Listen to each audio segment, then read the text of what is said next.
Traditionnellement, nous laissons les clés de la cuisine Marmiton à un invité. Mais là, c'était tellement exceptionnel que c'est moi qui me suis invitée dans la cuisine d'un grand chef. Je suis chez Thierry Marx. Aujourd'hui, il va nous parler de son école de boulangerie. Et en même temps, il va nous apprendre à faire de la pâte feuilletée. On va faire de la pâte feuilletée, d'accord? Donc, de la pâte feuilletée, c'est d'abord une détrempe, de l'eau, de la farine et du beurre.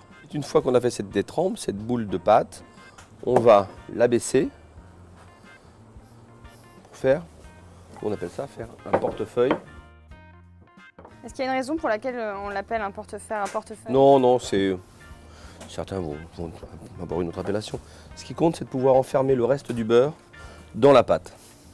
La pâte feuilletée, c'est la pâte, de l'eau, de la farine, du beurre et encore du beurre. Il faut que les couches soient régulières.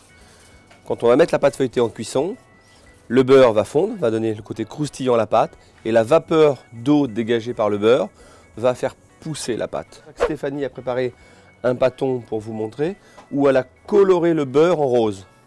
Donc on va voir, on va voir les traces au fur et à mesure pour bien comprendre ce que c'est que d'abaisser et de tourer le feuilletage. J'ai ouvert mon pâton, je l'ai abaissé.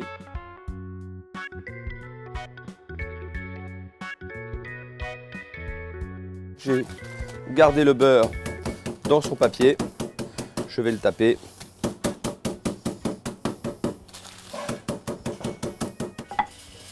Jamais trop de farine sur le pâton. D'accord, donc voilà, j'ai un pâton lisse. Je pose mon beurre. Voilà. Vous voyez, c'est régulier. Et je vais fermer. Je soude. Ouais, je comprends mieux pourquoi on dit un portefeuille finalement. Voilà. On aurait aussi pu dire une enveloppe. Une enveloppe, c'est une enveloppe. D'accord. Et je t'expédie un courrier de beurre. On est bien d'accord. Là, encore une fois, c'est régulier. Il n'y a pas... ça ne part pas en smurf. Et là, je vais continuer à répartir le beurre dans la masse de pâte.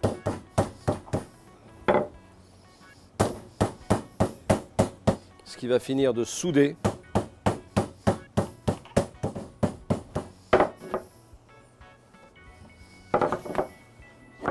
Je prémarque mon abaisse.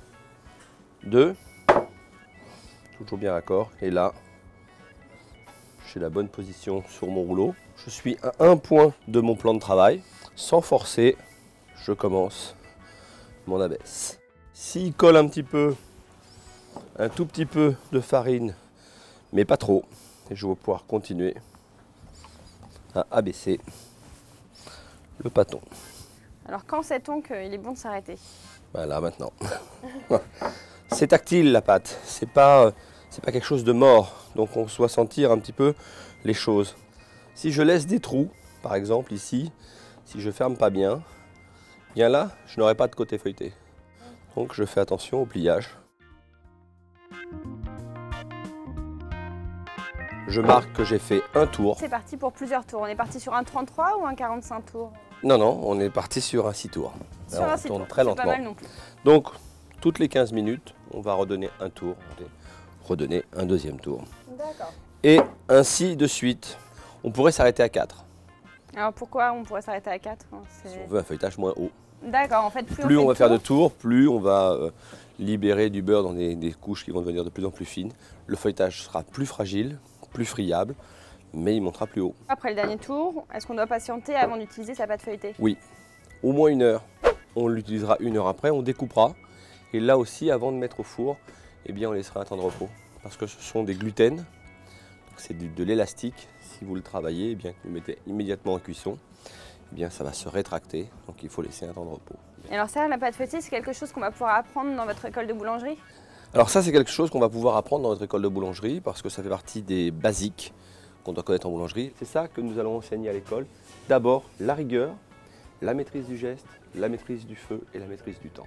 Une fois que vous avez ça, que vous le maîtrisez à peu près, eh bien vous pouvez faire entrer des recettes. Du coup, cette école, elle sera ouverte à qui justement?